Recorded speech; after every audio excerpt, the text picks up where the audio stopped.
Welcome to the Everyday Awesome Project, where we bring you inspirational stories and game-changing strategies to live your most awesome life. Hey, superstars, welcome back. Polly here. And Sam, what's up, beautiful humans?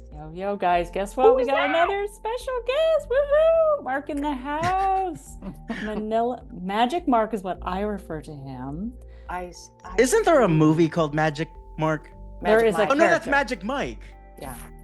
It's a play on it. But so to introduce my dear friend who is joining us on the conversation and the call. So, I don't have a whole scripty thing laid out. I just want to say from my heart. So Mark and I've known each other, Mark, it's maybe been 5 weeks? Like, I think that's all it's been. But I feel like, how like you meet people and you're like, okay, like we've known each other way longer. 5 weeks feels like 5 years or 15 years or something like that, that kind of thing. So in a prior life, you probably have. Yeah, we've rolled in the same soul circles, if you will. Yeah, the energy is just like, okay, this is easy. Whatever you are up to, let's play. It's just like that. So I will allow him to share his story with us, so we'll get to know him. But spoiler alert, joy is in his bio for sure. And another spoiler alert, we're just gonna say the word first off the bat. Roller derby, one of my favorite combo words, roller derby in the same sentence. So stay tuned. So Mark, thank you for foreshadowing. Yeah, it's great to be here. What's up, Mark? And I just met you. I'm Sam? already in love. Let's go. I feel like you, Coach Sam, we may have rolled in similar soul circles as well. Yeah, we did. Because there's this like familiarity with you two. Mm-hmm. Even though I have black glasses and you have like white glasses on. We didn't send you the memo. We apologize. Next time we need to correct that. I love that how there's already a next time. Always a next time. We're Always gonna have skates on and white glasses. Exactly. All right, you ready to tell us who the hell are you anyway? What do you Oh my goodness. Yeah, Oh, we don't my have 2 goodness. hours, but I'm sure you have a condensed version because you've got a beautiful story leading us up to today. Mm-hmm. Yeah, so in 1976, a man met a... No, I'm not going to go that far back. My parents did come from the Philippines. They both left their families in the late 70s. They had never met each other before, or if they had been in like the same hospital. They didn't really know each other. Dad was in LA, like a playboy he was. Mom was in Minnesota, and then they like met at a party in Dayton, Ohio, and they were like, yo, What? Hottie. we need to create something up in this. And anybody who's watching, I don't know if you actually have a video version, but it was me. They made me. It was you. I'm That night. surprised. It was magic. It was The magical. first night they met? Wait, the first night they met? Love the action. Oh yeah. Your genes don't mess around. They actually met, and I was like delivered from the sky. I was like lowered. Yes. Like that's how it went from the disco ball, right? Totally. But no, it has a lot to say about like someone's viewpoint of like family and how going to the United States, having that immigrant story was a way to boost their whole families up. Essentially, they had the same, and a lot of Filipinos had the same like idea of going to the States, making more money, and sending it back to the Philippines. It's easier to do that than it was to try to create that in the Philippines. So mom and dad actually came from very, very, very. Mom is an extra, very, very line of poverty. And even before I go into there, like when I was growing up, my mom would make sure that my sister and I would hear stories. She told stories every single night, right? And one of the things that I began to do is like I learned about the Philippines and I wanted to go.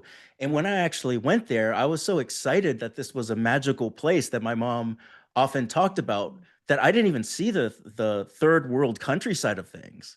Everything was magical to me, and I can't help but think like being on this podcast with y'all, everything is still kind of magical. You know what I mean? 100%. Yeah. So like, agreed. Yeah. So even though it was one way, I remember the ebullience, the anticipation, the sleepless nights of going there when other people would possibly dismiss that, right? And that's sort of the way that I grew up. Parents moving up and up the food chain to send money home. They eventually became medical doctors themselves. Okay. And right. And I remember going with my mom and dad, especially my dad, on rounds in the hospital. I'd want to go because the third floor, like doctor's lounge, had the best fucking cookies. So like I would go with them, but in order to go with dad, I needed to stop by his patients and the nurses' stations. And I remember the nurses would always be like, you can be just like your dad. Yeah. And I was like, I guess I'm too young to like make that decision right now. I kind of want to be like Michael Jackson versus my dad. But that started a very cool story arc of where I was trying to find things that were making my family happy, and I was trying to find things that made me happy. And oftentimes it'd be this one way or another, and that's where I don't know if you talked about the band thing yet, but that's where the band thing came up. I was a neuroscience major. I was cranking it out. I was doing pretty well, public health master's degree. So I was doing all the things that I thought I was supposed to do, like that little Mark was supposed to fulfill, like that son of immigrant parents was supposed to take the baton, right? And I hated it. I hated doing everything that through the formulaic way, and instead I pursued the idea of being Michael Jackson. Formed a band. We were all Filipino, so we went and said that like sweet. we are the best Filipino band in the South. Nice. And we didn't land. I mean, we didn't lie. Because we're the only Filipino Those band in the South. Yo, Yes. crazy marketing, right? Wait, what was the name of this band and where were you located? Our band was called Tito Felix, right?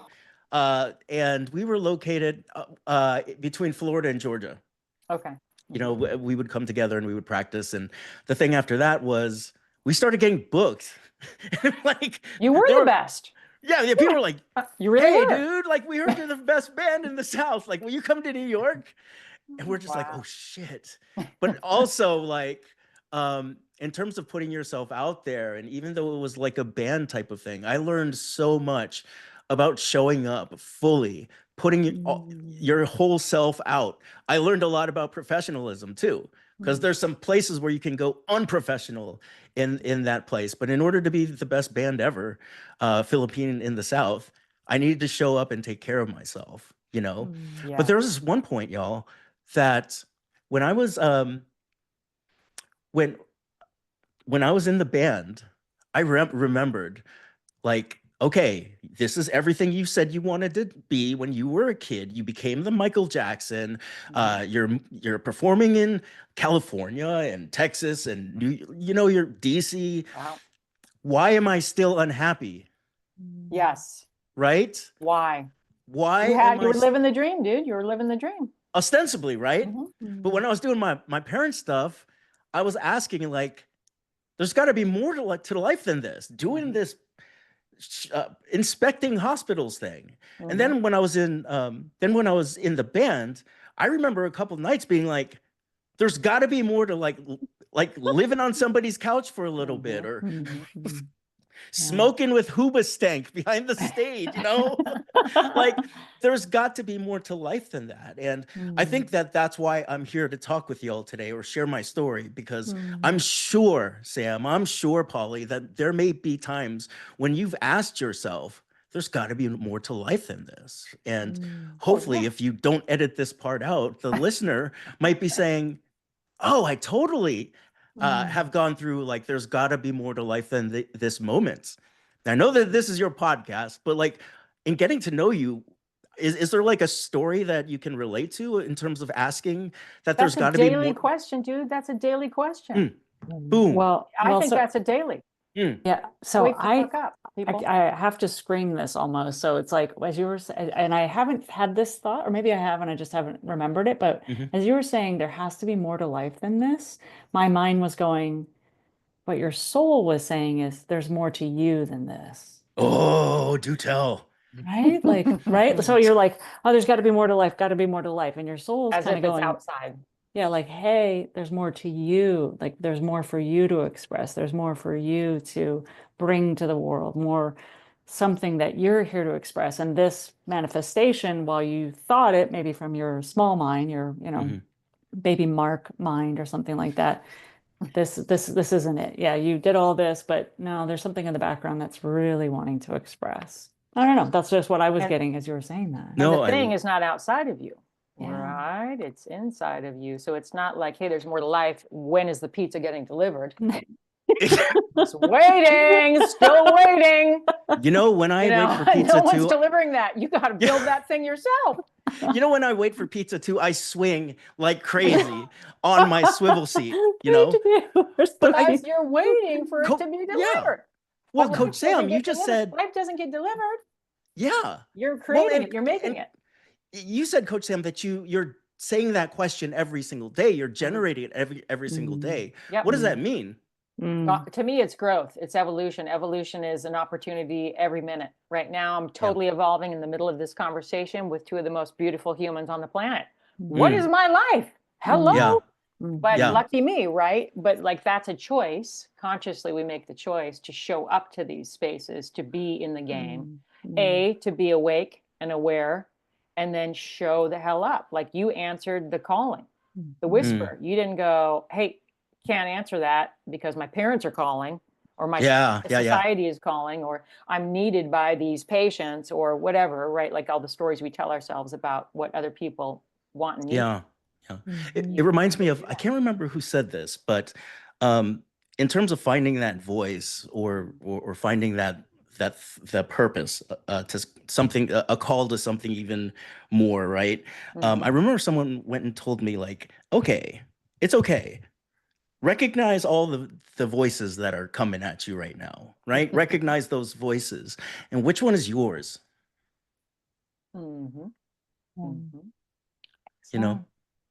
Yeah.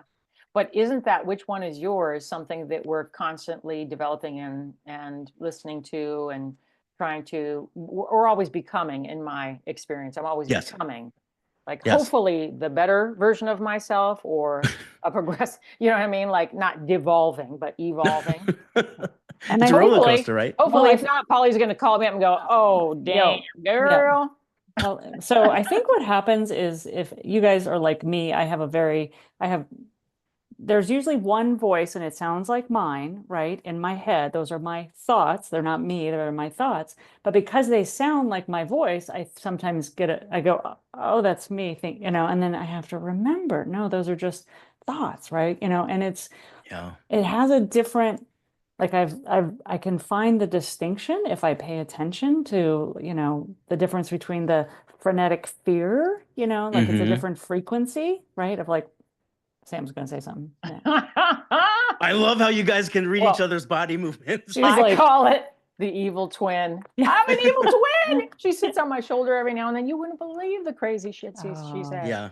So I try not to listen to her. And most of the time I go, and she flies across the wall or whatever. But so in your story, back to you, Mark, because you're the guest. Yeah.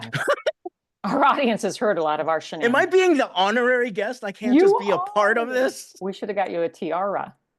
Totally. We can add that. One of those medals? We'll add that later. You can have any medal you want. I have a rainbow to choose from. I want the green one. I want that green one. I'm eyeing it. Coming your way. On this journey, on this path of yours, when you decided to answer this calling, if you will, to go towards what your soul and your purpose were saying, you went where? What did you do? Put down the guitar? I don't know what instrument you play. Like what happened? Yeah. Okay. I met a person. His name is Dr. Corey Keyes. Okay. Atlanta, Georgia, Emory University. And he taught a course that I always thought was the corniest course. And it was the sociology of happiness. Right. And I'm like, I'm in social justice. This is bullshit. Everybody needs to be mad. Like, what the hell would this course do? And happiness is a luxury. yeah, Privilege. totally. It's a luxury, blah, blah, blah, blah, blah. It's not Mm-hmm. realistic, right? Mm-hmm. It's Pollyanna.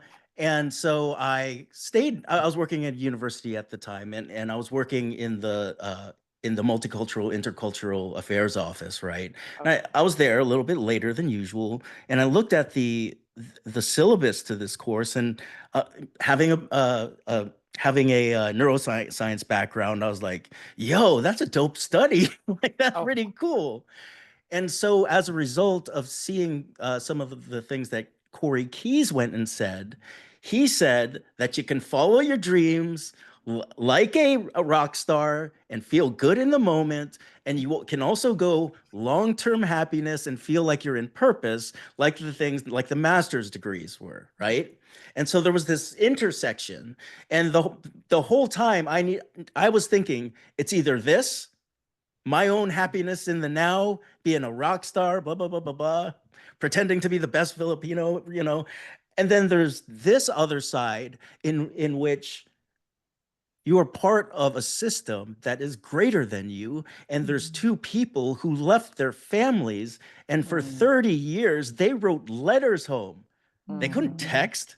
They like wrote freaking letters, and like suddenly those two things came together. I can live in a way where I feel fulfilled and can engage in projects that are incredible, right? Feel that purpose, but I can also, in engaging in these projects, get lit up and are happy in the now. Like, it was actually called hedonistic happiness, which is like feel the taste of a grape. It's very mindful, right?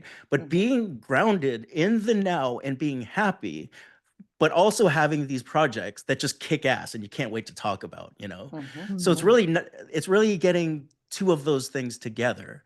And the very first thing after that that started to fall off was I was in a doctoral program. Was Okay. I don't find much happiness in this. Sure, it's going to be great to be called Dr. Marc Cordon, but like, how much of this do I got to do? Like, how much more faking it until I make it do I have to do? I can be happy right now. I just have to declare it. And I have to be very clear about it as well. Like, have you guys ever felt anything like that, where it's like, it feels good and it feels like you're living good at the same time? Most definitely. Ideally, every day.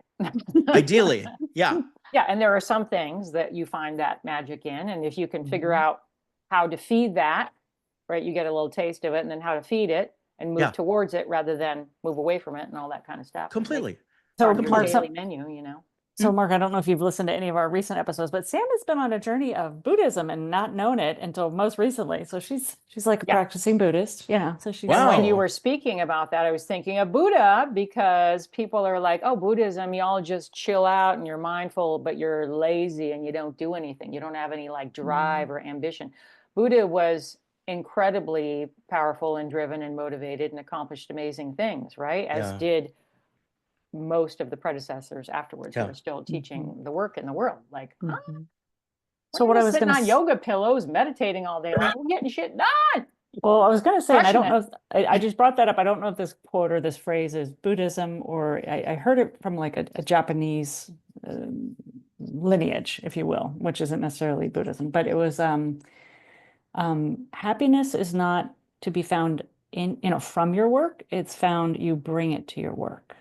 Right. So like people are like, oh, you've got to go to work and it's supposed to give you all this joy and like give me like a relationship. You go to this relationship, like you got to give me all this stuff. And instead, you flipped that. And I think Buddhism and people that I know that like you live joyfully it's inside of you that you bring out. Like it's not, this is all conditional. Like all this, whether it's this or I get that or I practice this or I'm a band and I do this band or whatever. Super conditional. And it's like, I think the practice of Buddhism is happy without any, look at these people that have been behind bars or ostracized from their country for the rest of their life, and still joyful, right? And that's the walking practice of joy is found inside of you and you bring it to the world. It's not for the world to make you joyful or not to make Oh, this is you so good. happy. So good. Are you And guys everything's impermanent, are you right? guys liking this conversation so far?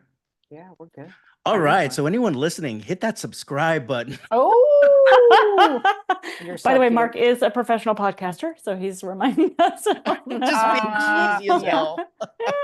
I gotta ask Mark a question. So one of the things I've heard you say a couple of times, not in this convo, but in the space, is that personal growth is not enough. It's not. What does that mean? What do you mean by It's that? not. I mean, we can essentially take all the Mind Valley classes if we want to do that. You know, Busy, busy, busy, busy. right? You know, and there's nothing wrong with the Mind Valley stuff. You Right. know, Yeah. it's one thing to follow the the credo that all men, not the credo, to go against the idea of all men lead lives of quiet desperation, right?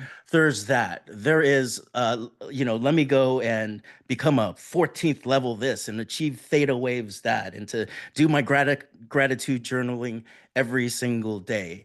I go to the top of the mountain like you were talking about, but if I don't fucking come down from that mountain and share it, you're wasting it, dude. You're totally missing the mark. This is a human experience. And unfortunately, the woo-woo will come out right here. You are also an infinite being going through that kind of experience. That is a me thing that I subscribe to, and it's not something that I'd put on anybody else to go ahead and learn, you know.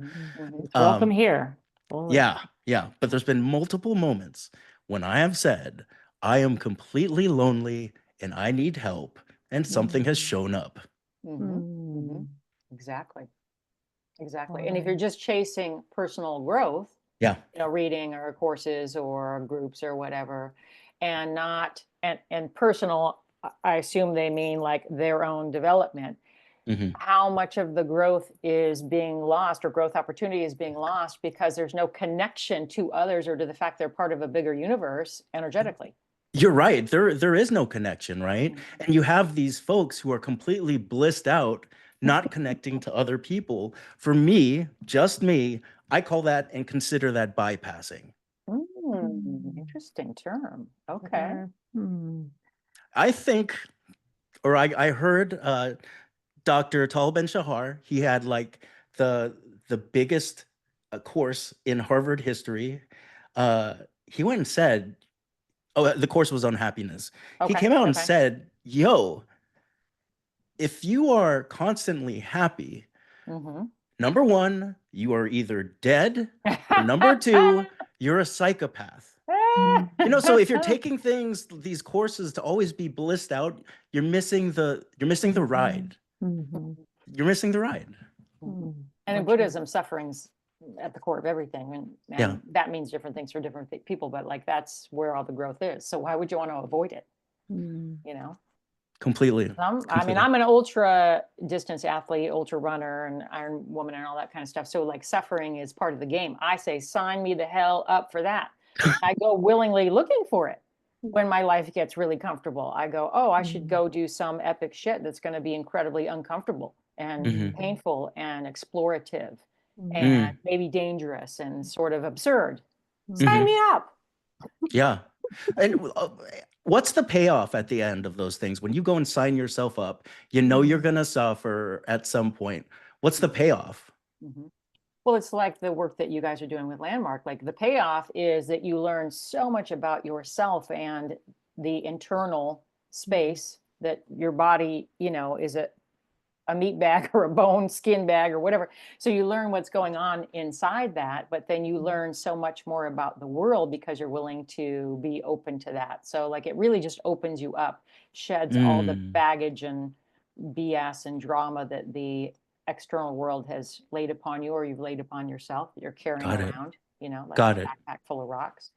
And I would add, we've talked about how it gives you more connection with you too, right? Like you get, like to that point we were talking about earlier, is like that quiet whisper or whatever, that's like is this all there is, right? Like, is that all you got? Like, you know, you're made for more, and not like a I'm made for more, like a fucking tagline, but like you just feel like you want to be up to something. Like you know, either whether it's like I want to be a better mom, or I want to Yeah. be great to my kids, or man, I want to volunteer locally, or I want to, you know, sing in opera or whatever, like whatever your thing feels like, Yeah. that just feels like a stirring.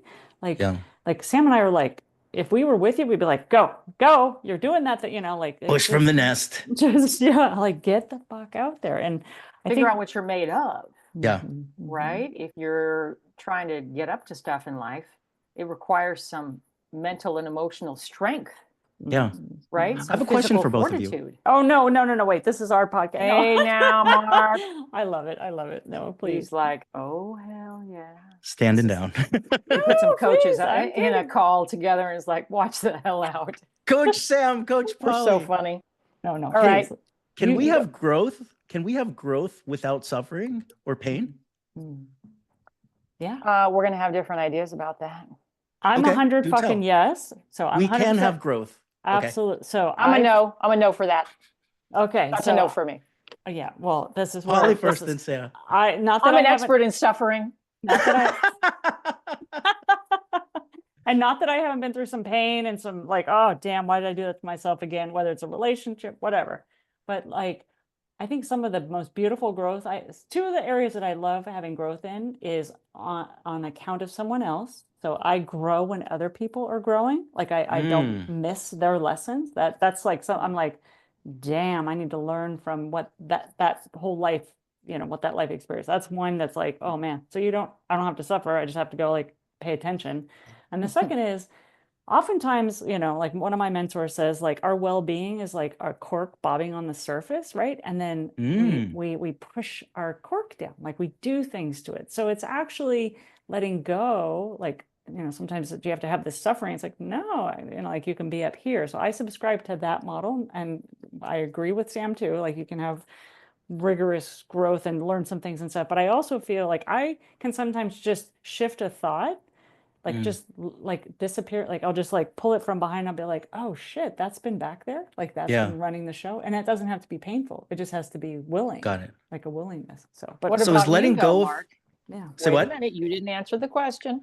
You didn't either. Mark? Yeah, I did. I said, oh, no, you have to suffer. I'm a queen of suffering, suffer fast. And I do believe that I don't obviously suffer every day and walk around suffering, but I, through my life experience, have also suffered a lot, and all humans are. It's part of the human condition. Yeah. And work with people that have suffered, you know, physical, mental, emotional, all of it. Yeah.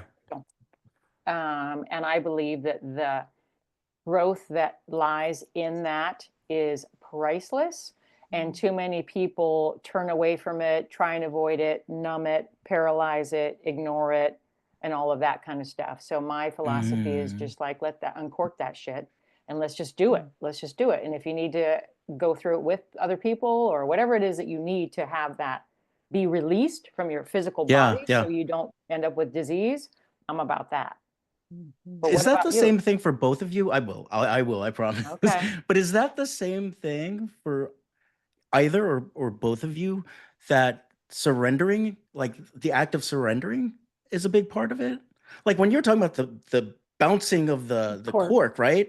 Wouldn't be like, if you're releasing from that, wouldn't that be, it feels like surrendering. Well, it's like stop doing what you're doing to yourself, right? Controlling, you know, so some of that could be, you know, like let's say it's an old belief, right? Like a childhood belief or something, and it just like, I'm not good enough, you know, you keep your cork under the water, you keep doing that, or that habit, like, oh, I procrastinate or whatever. So like, yeah, just so surrender to well-being, you could say, but often, but it still can be active. You know, got it. Okay, now you. I've learned that I'm not going to be able to squirm out of this one. As many questions as I've been asking. Okay, so what was the question again? Question for you, Mark. Are you ready? Yes. The password is. Do you believe that in order to fully become, evolve, whatever it is, however you perceive this growth journey that you're on as an individual, that suffering and pain are required, or is there a different path for you? I would say yes and no to that one, Mm. right? When it comes to suffering and pain, when we can't get over it, what do we have? We have PTSD. We can't get over suffering and pain, and we can't function as well, right? What's on the other side of that? We can also have function and pain and grow from it. It's post-traumatic growth.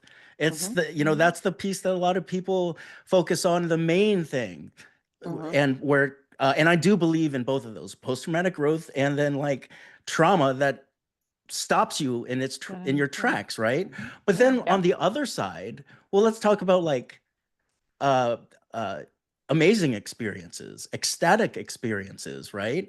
There are those ecstatic experiences that you've gotten to the top of that mountain, you finished that race, you done the landmark TMLP year one, right?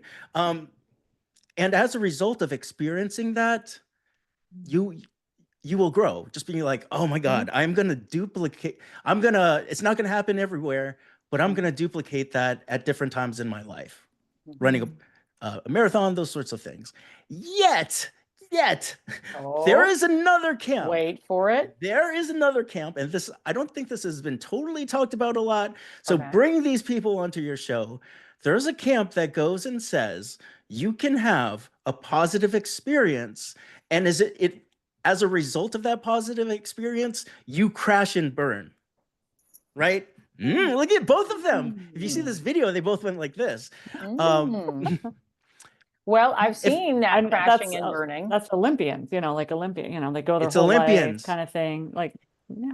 Well, and even I'll just use races as an example, since you use that as an example also. Like, there's a lot of people that will have a major come down from a big event. I just have a friend that just did a 300-mile trail run through Arizona.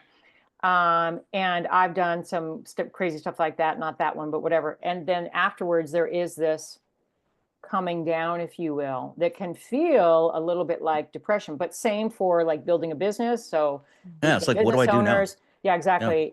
Yeah. Whether it was successful or not, doesn't matter. When it's over, there's a coming down. Yeah.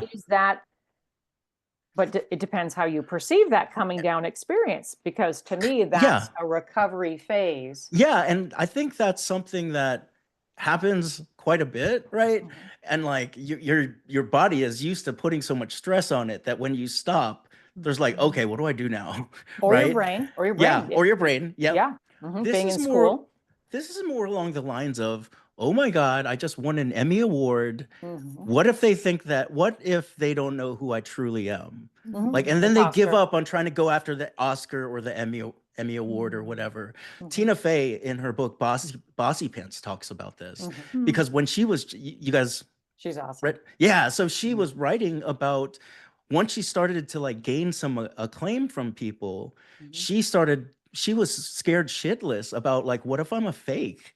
What if they find out I'm not this talented? And that's more along the lines of this thing called post-success syndrome. Something happens and then they end up like regressing as a result of it. This is my thought on it. Okay. We can go through whatever we go through. Label it, don't label it. But if we can ask at some point, what was the lesson here? That's where you can extrapolate any moment, good, bad, whatever, neutral, and we can find the value in that and make meaning in that and then continue our journey, right? I think the worst thing this is a me thing, that I can do is flub my toe or have something great happen and I don't reflect on what I learned from it. And it keeps happening and keeps happening and keeps happening. So that's just my thought on that. Good or bad. Good or Positive bad. or negative. Positive or negative. Exactly. Yeah. Well, that sounds like growth. Yeah. But not personal growth. I'm just kidding. It sounds like growth, right? So it's taking a time to reflect on, I would say not just reflect, be freaking awake and aware. Yes. And only if your eyes are open and you are actually not a zombie, because currently there's a zombie apocalypse. If you look around at society, wherever you are, grocery store, shopping, whatever, they're like all up in this world that doesn't really exist, that they think is the real world in their phone or whatever they're doing, or everybody has earbuds in. Yeah. it's a zombie apocalypse, right? So first it's wake up, right? Hmm.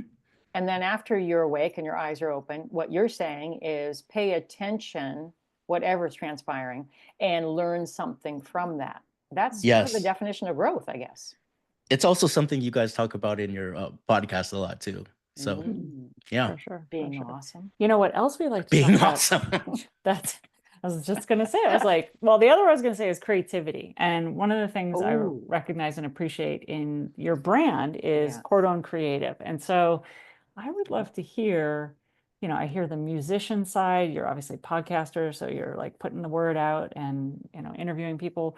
What's your definition of creativity, or how do you, what is creativity to you? However you want to answer that. I think, well, I think there's two things. Okay. Because there's two questions I heard in there, right? The first question being, what is creativity, right? My definition would be creativity is something that's generated from being curious. Sometimes things are not connected, right? And then being curious, there suddenly is this connection, right? So yeah, and isn't that the best part of creativity? But then the part after that, whether you are the creator or the person experiencing what a person created, I would say that great creativity has the power to move. Either That's myself the piece that fuels action, basically. I would say that. Okay. Yeah. Okay. What do you guys think your creativity is? Because I consider both of you creatives. Oh, definitely. Actually, before I go We all go there, everyone is creative. I mean, and there's different varying degrees of this, right? And so definitions. when you were an artist, Mhm. and you're still an artist, but like you were in this real musician artist moment in your life, and I assume you still play music? Still play music. Okay. Still play music. But the stuff that I used to do in the band, when I was not in the band, I went and used that kind of energy To do what? To like train college students around health. Like you still can show up as your brand and like feel like you are in front of an audience and connecting with that audience, you know? I think great creativity does that as well. It connects, you know? So yeah. Creativity is a way to build connection, you know, build things, whether it's art or whatever, you know, build experiences for people. That's what you were doing. Completely. I was doing that for a living for 15 years, building experiences for people, literally. That's what I did. So like, that's a real thing. Yeah. Holly has been a creative human literally since the day she's born. She's one of the most creative people I know. Agree. She's Yeah, always I agree. thinking from that vantage point. Exactly. Yeah, dude. Merton's in the house. For those that are just listening, I have a pair of funky sunglasses that I love to wear. They're my, just think of them as like music festival sunglasses. So I just pulled those out. We knew it would come out, didn't We we? knew it. Yeah. And I think, you know, creativity, it's amazing how, you know, I used to make myself a lot wrong because I studied a lot of business. You know, it's like business and finance and we're so square and copywriting or what, you know, well, not, you know, you know, you were working in a freaking university. Talk about nerdy square person. Yeah. And Trapped then in a like box. when you just open up the definition more, you know, it's not a painter, you know, like in my mind, up until that point, whenever this was, it was like people who paint, people who do music, people who get on stage and dance or perform. It's like these are artists, and then the rest of us are just looking at them, you know. And then I was like, It's not true. Yeah. It's not, right? And I love that your definition of creativity has curiosity in it, right? Like that's really rich because, you know, it's, I think some of what you were talking about that I started to get about like creativity, I got the way you said it, what sparked for me was like, it creates an emotion, right? So something that like tickles you or sparks an emotion or like, or oh, or whatever, you know, or makes you want to move or something like, so it creates an emotion. And then it makes a desire to connect, also. Mm-hmm. Like you just want to like go towards it. You like if you like the music, you want to listen to it louder or you want to move to it, or if it's somebody that's dancing on the stage or if they're performing something beautiful, you just are enthralled in it. Like you want to connect with their performance, you know, and Yeah, it's not like a one-on-one, like they're not dancing for you. They could just be, you know, on stage in a ballerina or something. You're just like, it's so completely. fucking beautiful to watch, Yeah, you know? So yeah. and it's expressing everywhere. I mean, like Sam and I do creative thing, you know, like I just want to I give don't all of really. us. She does. Look at her, look at her. She put her medals in a beautiful rainbow color. Well, Talk, yeah. that I is saw not someone else do that and I was like, that's freaking cool. I wasn't the that's creative one. I was like, I'm doing that with my medals. They were just sitting in a bag. I was like, Oh, I'm is that gonna make Roy a G. piece out. Biv? Like, did you start? Are you doing the actual spectrum? well, they are. I They're mean, rainbow. Yeah. hello, yes. Yeah. That And is the green one's fantastic. coming your way. But Mark, you have to have like 100 of them to do. Like I have some and mine wouldn't ever look like that. It's I all have like good, 3 people. green and 1 It's yellow. it's So all good. you It's have to all do a good. lot. You have to Just do a lot. working on the rainbow. Just working on the rainbow. I Yeah. have a question for Mark. This is a changing the subject. Can we? Okay. Yeah, of Yes. course. This is something I think about for myself and a lot of the people that I work with in the world come from a background. My parents also immigrated to America. I was the first American born in my family off the boat, and that was a different experience for all of us, right? But nonetheless, in that cultural experience of our family's origin somewhere else, there's a whole other life experience happening there culturally with those ancestors, with how things went, you know, depending on what generation that was, et cetera. And then coming to America and then, you know, trying to live the quote unquote American dream. Yeah. How did your genetics, your family culture, your family's story, and indeed your story of origin, impact you in terms of how you identified and built your story? Did it hold you back or was it a catalyst for growth and opportunity? Because I see and I hear and I feel also both of these stories in myself and in those that I connect with that are having that, you know, immigrant experience. Yeah, right on. Pass. Next question. I knew it was going to come up sooner or later. Yeah, but you're talking about you know, being firstborn in the United States and some of the Yeah. how that shaped me and all those sorts of things and how I made decisions from being a young kid to being a young adult to being, you know, older now. That's what I'm hearing. Yeah, because on Yeah. this journey, you've really chosen a really great array so far. And I mean, you're not even halfway of opportunities to experience rather than getting into the cultural mold or the pursuit of really, this isn't a cultural mold, the chasing the American dream Mm-hmm. that so many of us have become trapped by or in. And maybe it's Yeah. not just the American dream anymore, right? It's like this whole onslaught, if you will, of what society is trying to get us all to do and cooperate and be part of that we really want nothing to do with. Yeah, I'm hearing you. I'm So hearing for you. yourself, how did you work through that, come to terms with it? And how the hell are you crushing life now with the joy revolution? That's a Wow, big look leap, at dude. that. Look at that.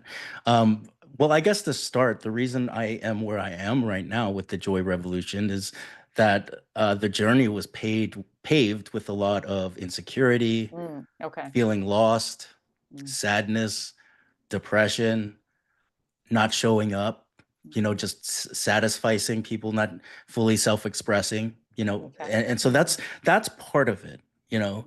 And like I was talking about, when my parents came here, they went from being unknown to being well known in this part of Tampa that that I grew up in, right?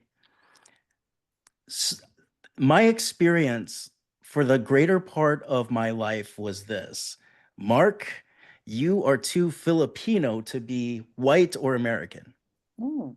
And we'll remind you of that when we do things like play cowboys and Native Americans. Mark is the default foreigner, right? And then also, at the time, I was, you know, born in late 70s. I remember, and some people reminded me of some of the things that used to be going on. Number one, the Asian folks were never like on stages as singers, songwriters. Number two, if they were on television, if they were dudes, they were like somebody's sidekick, right? And then if they were females on television, like it was like a sexualized thing, white lotus flower lady, blah blah blah blah blah. And then I specifically remember on Time magazine, right? So this is a credited magazine that's on every single supermarket like shelf. The magazine had a whole bunch of Asian kids in it, right? Like one dude was holding a basketball, the other person was like right next to like a Apple computer, right? All these like amazing achievements, and it said those Asian American whiz kids, right? Whiz kids. Those whiz kids, right? So I remember the things that I was seeing informed the person who I thought I could or could not be. I didn't see Asian Americans as lead singers. I did not see Asian Americans taking the role in some movie where they're not like some caricature, right? And I remember, oh, we're gonna go there, y'all. Okay. Like I remember, because I'm sure people have done this, but when I was a young kid, grade school, I remember going into the bathroom, closing the door, locking the door, looking at the mirror, and saying, "Why the fuck, God, did you do this to me? Oh shit. Why could you not make me like everybody else? This is fucked up. It's not fair." Right? So there's all this stuff, you know, so part of it is also my relationship with God. Like I was a practicing Catholic at the time, right? Okay. Now, so what happened in college was completely different. What'd you say to yourself in the mirror then? In college? Yeah. I don't remember. Let me see if I can track it back. But I do remember going into college and I was like, oh my goodness, there are Asians, there's Filipinos at this place, right? You know, and I remember, like I was learning how to speak in Tagalog and all this kind of stuff. I was immersing myself in that kind of culture. I was hanging out with other Filipinos, Filipino-Americans. Around the same time, I went to the Philippines.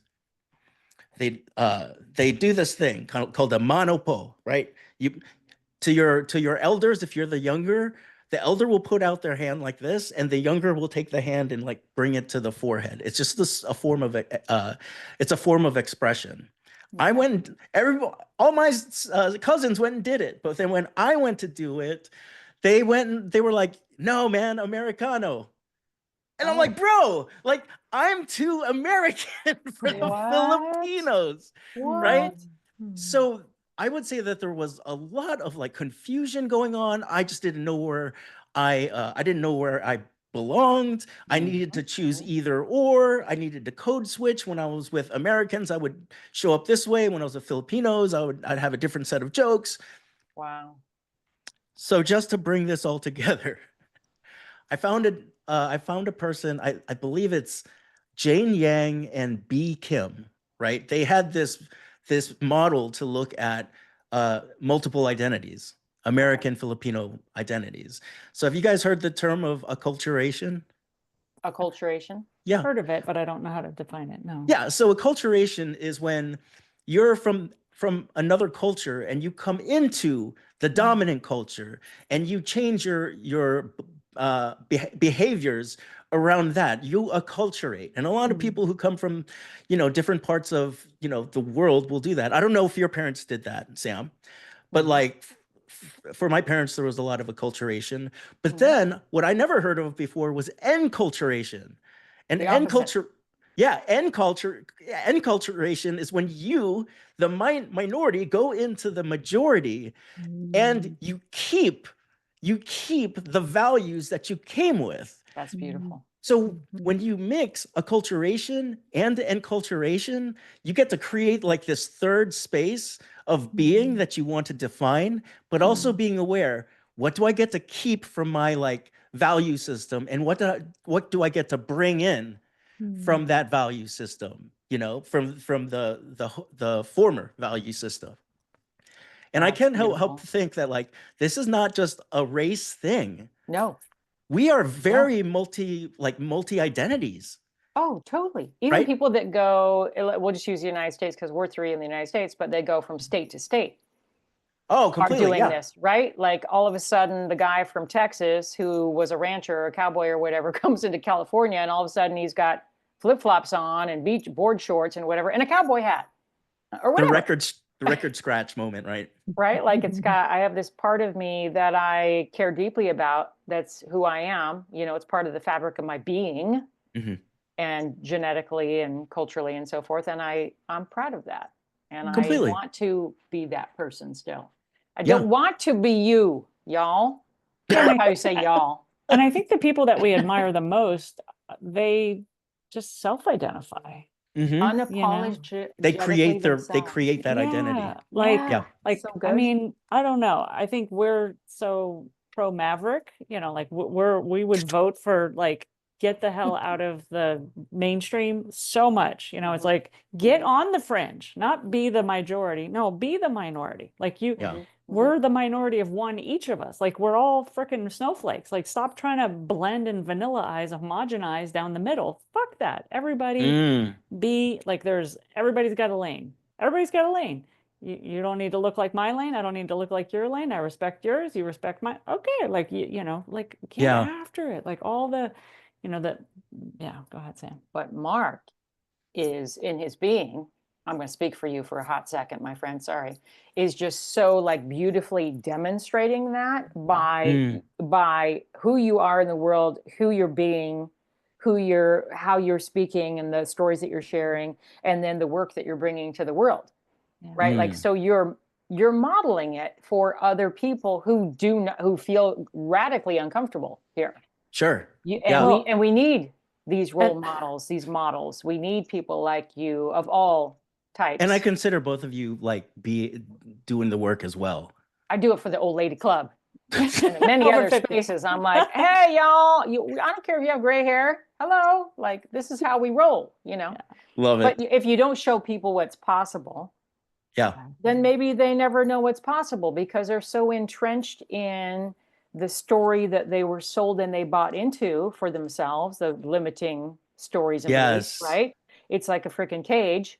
And you broke out of the cage. We've broken out of the cage, but a lot of people are still in the cage. And you're doing this joy revolution. And I want you to talk about that. Like, what does that mean for people? What is that work, that body of work that is your story? And how are people going to find it and use it to maybe get themselves out of the cage? No, I get it. Before the joy revolution stuff, like as I'm listening to you, Polly and Sam talk about things, when we engage in places where we are both vulnerable and safe, and we know what we stand for and who we are creating controversy with civility. Sometimes right now, it may feel like we are creating controversy. And then like that turns into a shit show afterwards, right? So with this joy revolution course, a lot of people, I would call it an experience, but I think a lot of people come in and they're like, yo, I'm happy already. I don't need to take your course. And I'm like, no, this course is not about you like being depressed and becoming happy. Like therapy is there for that. Like psychiatry is there for that. Help groups are there from that. I would not go and take people who are mentally in disorder or mentally languishing and then think that some course will cure that. This is working in tandem with folks, right? So, if we think about mental health, there still is a lot of stigma around it, right? Huge. But a couple years ago, the WHO, the World Health Organization, went and said the lack of languishing does not infer the presence of flourishing. Exactly. So just because you're not unhappy, I think that's you're right. Surviving. Exactly. Just because you are not just because you're surviving or that you're not unhappy does not mean that you're like head hits the bed every single night and you like almost even have like tears of joy. right? And so essentially that's what the joy revolution is. Okay. Yo, people, listen up. If you are like a 7 out of 10 or an 8 out of 10 or even a 9 out of 10 and thinking like, what is it that I can do to like dial it to a 10 or to break the knob on that? I'll give the whole program away. It's to do something for another person. Right? But this is a really fun era right now because there's a lot of folks that are like, oh, joy revolution, you have to be happy. No, you can look at something that's going on, be like, that fucking pisses me off. That's fine. But I hold anyone who is a problem identifier to become a problem solver. And so if you go and take down some structure out of anger, you best create the new structure in joy, happiness, and flourishing. Right. And that's the biggest thing about the joy revolution is that we do get to talk about those things. We do get to talk about what is that extra dial that we want to turn it up and then break it. Like we've got a Moth storyteller who came on. Moth is like the TEDx of storytellers. We had a person write a TEDx talk in it. We had people come in and started side businesses because of that, all in service to other people, but bringing their level of happiness to a 10 or 11. It's incredible. It's incredible. And it feels so good to every time see a cohort come through. And it's a course that you own and operate. And how long is the course? And it's online? Yeah, it's online. It's live. It's not one of these courses that I'm going to pre-record something and then you're going to have a quiz to take and you've never heard of me before. We keep the You're a real person? Get out of here. I am a real You're not person. an AI generated. Joy revolution, oil can. Well, I think, there is power and empowerment that comes from seeing the same person for like 9 weeks. Right? Oh, yeah. Well, it's the space you're creating. Exactly. Just the space, even if you weren't even to talk, just your beautiful face and you like creating the space and then letting a bunch of humans in. Yeah. It's like, the subject matter is, and then the bubble's created and then you see what happens. Completely. It's freaking pure magic. What the hell are we talking about? It's worth paying for right there. Well, and I just wanted to try to complete certain things that are put out there, right? So, okay, what happens when like a huge tragedy happens, right? We come together, right? What was that hand, Polly? What were you talking about there? No, well, there was some quote I heard recently, like that was very spiritual. It was like, we hope that, like we don't need to create any more hurricanes and, earthquakes and stuff like that for people to reach out to each other and express love. Maybe that was in Landmark, I forget, but it was like, let's do away with the need for those things for people to help each other. Completely. Like, and that's, it's like everybody's about themselves and then like, oh, there's this tragedy. Oh, we need to, do something. Yep. So in the joy revolution, one of the things that we talk about is, there's no tragedy. How do we create, how can we create, the term is collective effervescence, where everybody is moved is to a place where their heart overfloweth, but then, we got to take care of other things. Okay, now we'll go back to it again because of a tragedy, right? So that's one of the things with the joy revolution. I'm so blessed to have been given the privilege of going through positive psychology classes and stuff like that. So this isn't a feel-good course. You're gonna feel good, but you're gonna feel empowered. Where let's say that you guys are writing a grant to go and do Everyday Awesome Live, right?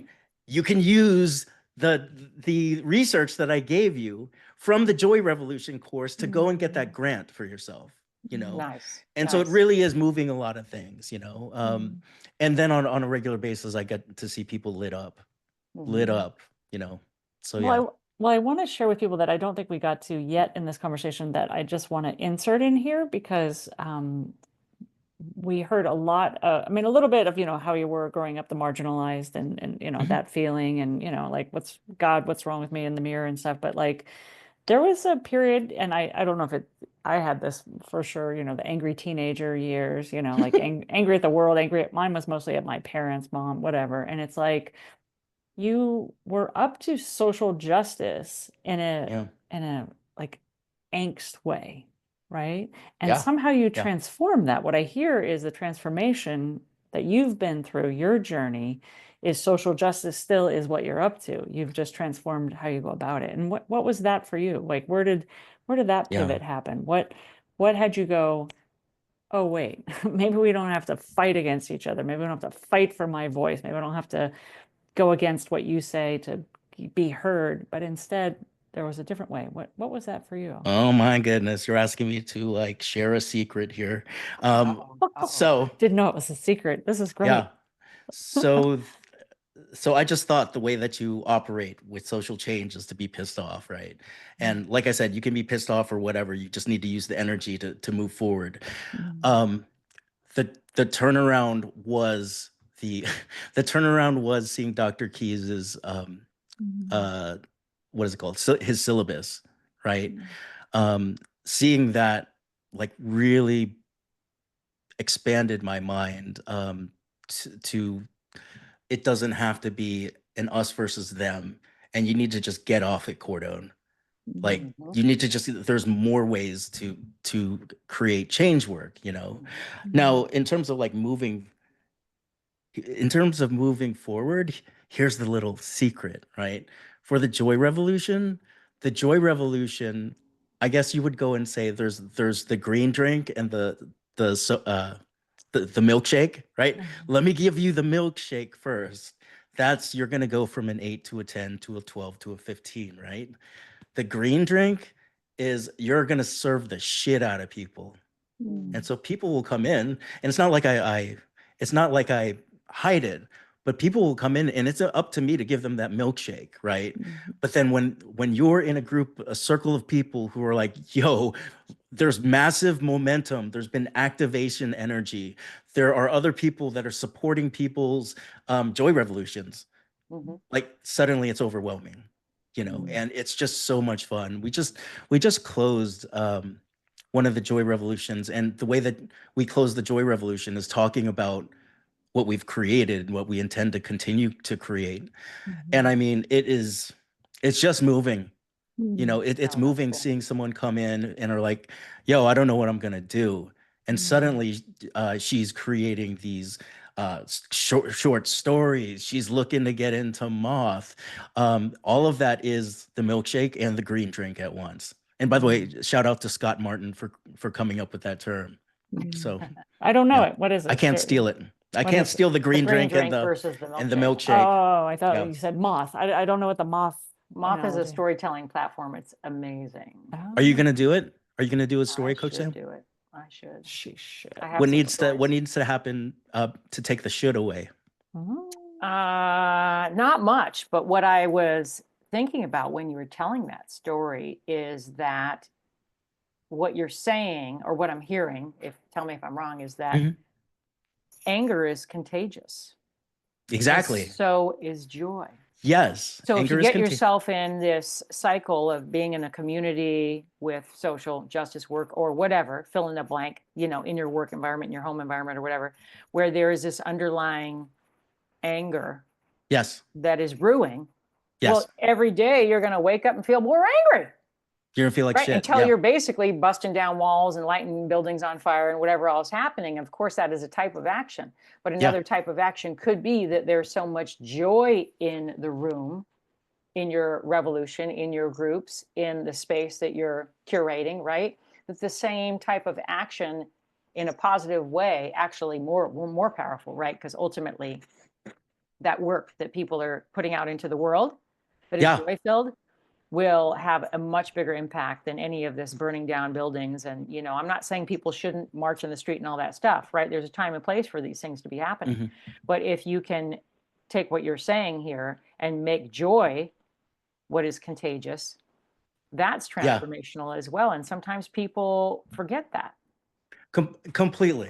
And number one, like sometimes we can't figure out like, why is this going on in the community? There's a book, I wouldn't say a good or a bad book, called Rules for Radicals. And Mm. when people do not have anything left, all bets are off, right? Yeah. Now, when it comes, the other piece that you're talking about is, I'm nerding out here, so feel free to delete this, but it's called emotional contagion, right? Okay. So if you, there was a story done of college students, there would be a floor where it would be more flourishing, right? Mental health. And then there'd be a floor that was more languishing mental health. And what they found that if somebody went to the languishing floor, they were more likely to become depressed and sad and languish. The other side, they were more likely to be flourishing, happy, joyful, liking their friends, feeling like they're making an impact in the world. So there sort of is that social contagion that's going on. 100%. But we can take that happy place, right? And when we give opportunities for people to go and flourish more and more and more and more, that's where collective effervescence happens. Okay. We share this moment of like joy, ebullience. And if they can do it in a dorm, we can probably do it in other places too. Polly calls it pixie dust. What? Oh, pixie dust. Do tell, Polly. Yeah. Well, I think I called it spreading. So Mark, out of Landmark, we had a homework assignment. I think it was in create the power to create. And literally the homework, as I remember, I think I shared it with Sam, was like, go spread magic in the world. And I was like, I'm fucking doing that, totally doing that. And then I I pinged her and she's like, I'm going to take that with me. She's like, I'm going to spread pixie dust all around, where she's going and stuff. So she goes like throughout her day, like spreading pixie dust. So I love it. Yeah. Oh yeah, it's so good. You do it too. It's who you are in the world, Mark. Like you can't not do it. I mean, I guarantee you walk into a room full of strangers. I already know this about you. How could you not be this person? And you deliver magic and pixie dust. You're a liar. No, I'm not trying to fish for compliments. No, and you probably cool. just do it because it's just who you are in the world. But like creating an awareness with our listeners or people who know us and experience us as to like they could also be doing that. The reward, it's a selfish act, I'm going to tell you. It is. Me delivering pixie dust to random people on the daily is a purely selfish act, y'all. Like it's me getting the love back. Hey, exactly. I'm throwing the rainbow on you and I'm hanging out waiting for it to drop down on me. Yeah, totally. Yeah, buddy. Exactly. It's like Skittles. I'm tasting the rainbow. Exactly. So good. Oh God. Well, let me ask you something that I think something that I had thought of before we got on here that Sam and I bring up a lot when we were on our podcast because we as coaches and you too, Mark, there's times when people come to us and they got to get out of the doldrums, or like they need strategies to get out of the doldrums, right? And as coaches, we have it too, right? So I'm asking you, as a human being walking this planet, it's not always rainbows and sunshine. There's a 1% when it's not, right? No, there's a percent when it's not, and it's not, and we all have it. Yeah. What's the ways? How have you grown, and what are your tools, or what's your process? If you're having an off day, or I'm on it, or resistance, or just meh, or you're angry as fuck, like how do you? Somebody pissed in your Cheerios, dude. No. What are you gonna do about it? What are you gonna do about it? Again. Like tell us about what do you do? Like how would you address that? Yeah. I think there's a lot of different things. I mean, I know I was feeling like this yesterday, and a big thing that I don't like talking down to people, but I'm going to talk about what works with me. I had something to do, put on running shoes and just did it. I did the thing. I did the thing. I walked away from it, and to let something incubate for a while and then come back to it. And it's like, oh, yeah, that was a moment of anger. That was a moment of fear, and that's usually what bubbles up is fear, and to take a stand or to take the opportunity to get away from it put it out here and then walk away and then come back? Is it gone or is it still there? You know, also at the same time, like, I think it's important to like be mindful of your day, and so like, how do I want to show up today? And like that really is a powerful thing. I just did this with our podcast. Like I sat and I was like, how do I want to show up for this podcast? It gives me the ability to donate to something that's already good with your podcast. Sleeping it off is a good way. You know what I mean? And I hate to what do you want to call it? Just self reflection is a big thing. To be able to say this pissed, like, I'm upset and this is the way it went down. I'm not upset at this person. So really just getting what's so about things is one of the biggest things ever. What would you call what's so, Polly? Coach Polly? She says, is that true? Yeah.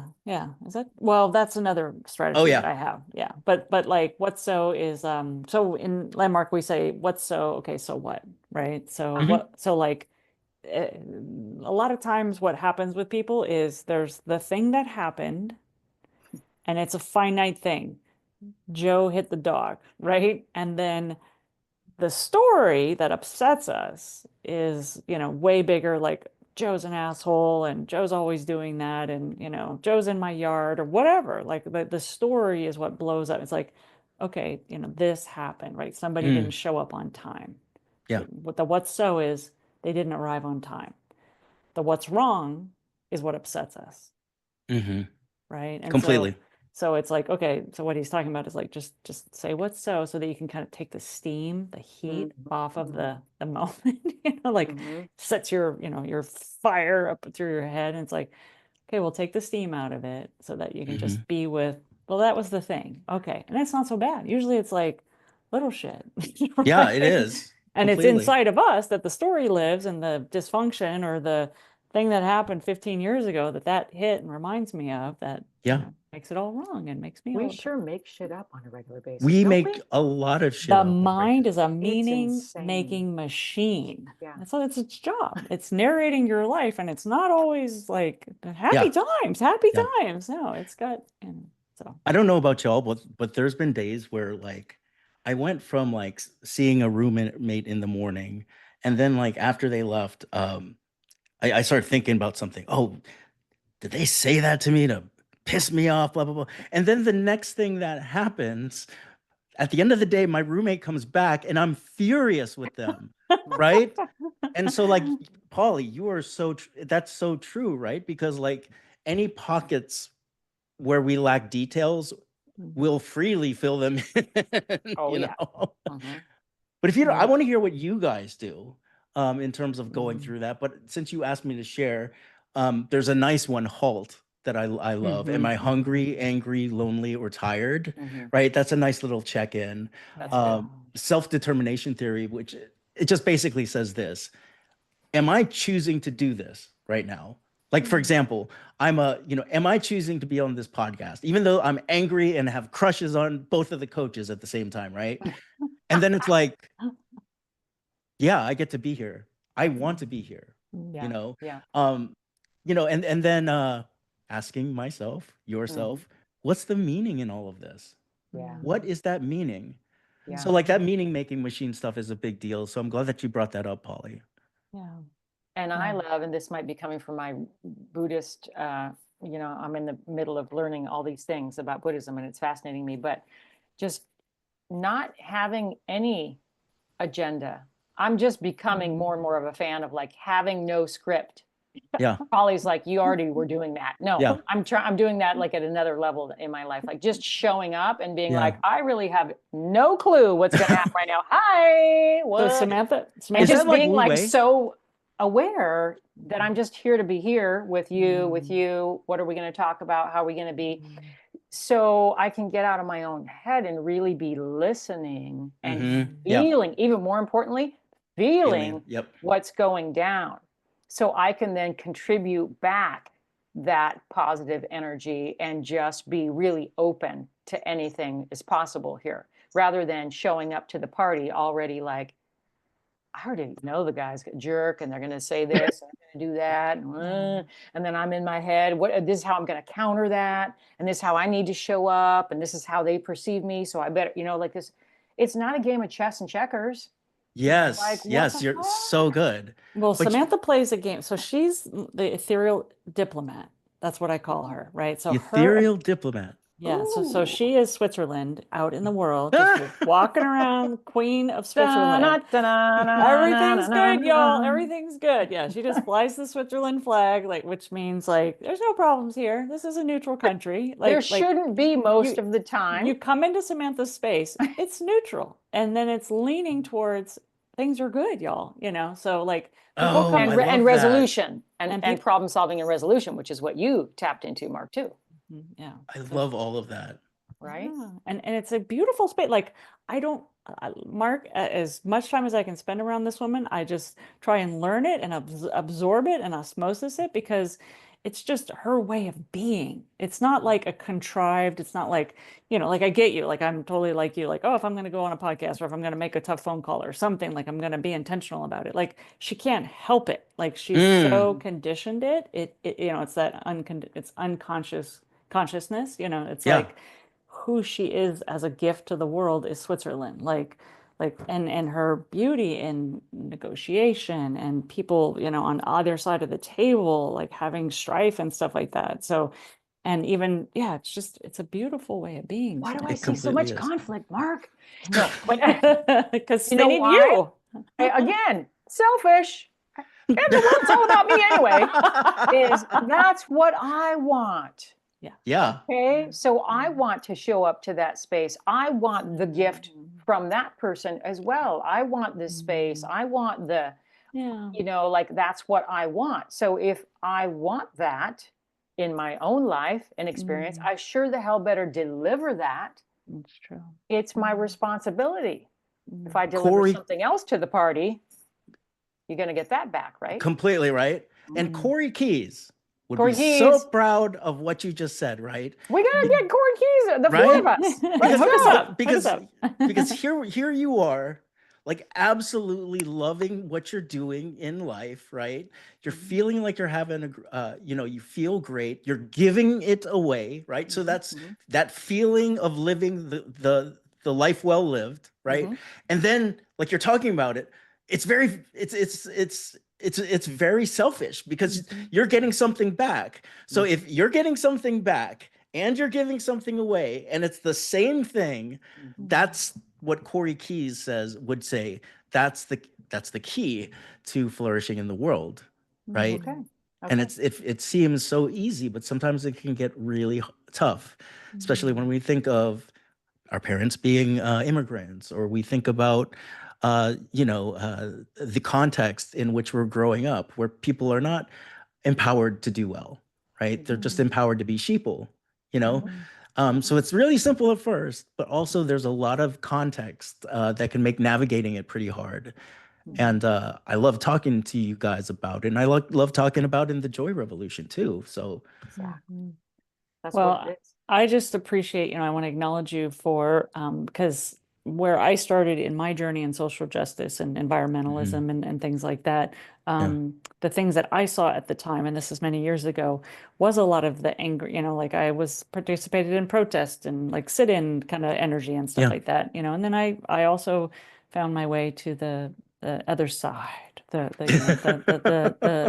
beautiful side, the study of Martin Luther King and the study of Gandhi. And so just I acknowledge you for what you're up to in the world, because social change and social justice for all is such a beautiful thing. And I think the overarching joy that you're bringing, the uniqueness, the snowflake that you are, it's needed in the world. Like it's just, it's such a gift that you are. And I would say that your soul chose the people and the body and the places and all that stuff. And for you to have those like, what's wrong with me moments, and then to arc out of it in your story, like, and I want to give back and help other people. And now you're a storyteller. Like that's what you are creating in the world, is like you have this past of like and you had to go through those, clunky moments and embarrassment and shame Yeah. or pissed offness or whatever. Sing your heart out in Texas, that's right. Yeah, and now it's like, and you can help other people share their stories because you've got such a rich story as well. You So, spot it, you got it. Burton Mertens. kudos, Vanilla Ice. We got to get Samantha. We're going to get you a roller derby name. So one of the things, Mark, we didn't tell you that we like to do towards the end of our podcast is kind of give people, if they fast forward, they're like, I don't have time to listen to these three monkeys talk all the time, right? But like, let me get to the end. Which is bullshit, but anyway. Right. Because we're amazing. We're interesting to listen to. We all are. We're the best. What's your one thing? What's one thing that you would either summarize something you've already said or something you haven't said, something that you want to leave people with? What would you tell the listener who, just had to hear one thing? Can't remember the direct quote, but it's by Lawrence Purcell Jacks, who basically says, in a world where we either work or play, why don't we work and play and let other people determine which is which? Oh, damn. Say it again. Say it again, please. I love it. Again. Say it again, Dad. Say it again. Say it again. Say it again. In a world of, I'm not going to say it exactly, in a world where work and play are different, why not work? I don't even remember. In a world where distinctions are made between work and play, why don't you do both of them at once and let other people figure out which is which? Yeah. Exactly. Mic drop. So that was good. a joy bomb, by the way. That was good. Bam! Yeah. We adhere to that. We agree with that. Right? 1,000,000%. Remote high five. Yes to that. Voting yes. Voting yes. All right. Well, Mark, thank you so much for being here. And how can people find you? What is the best way to get a hold of you and your Joy Revolution that you're up to? Yeah, just go to joyrevolution.com. I've got my contact there. You'll get to see some of the things that we are up to. If I only teach the course 3 or 4 times a year. So if you're interested in being one of those members, there will probably be a wait list for it. If this is before May 24th, I've got a storytelling summit that's coming up. The tickets are for free. And we're going to be talking about everything storytelling, like your legacy, how to tell your story on a TEDx, and how to tell a story for social change. So you can either go to joyrevolution.com or you can go to storytellersummit.com. That's May 24th. Sign me up for that. Yeah, I think Samantha's going to be at that. Yeah, she's on the path of writing a memoir and books and stuff like that. So we got to get her focused. Yes. All right. Well, here's how we wrap up, Mark. So Samantha and I have a little something that we tell our audience. So we're going to just do that and then we'll say peace out. So thank you for being with us. And Samantha, what do we want to remind our beautiful humans who've joined us today? Oh, this was just a prime example of what I always say at the end, but how your life feels is more important than how it looks. And every day is your opportunity to find you're awesome. Woo-hoo. See you soon, bud. Thanks for coming on.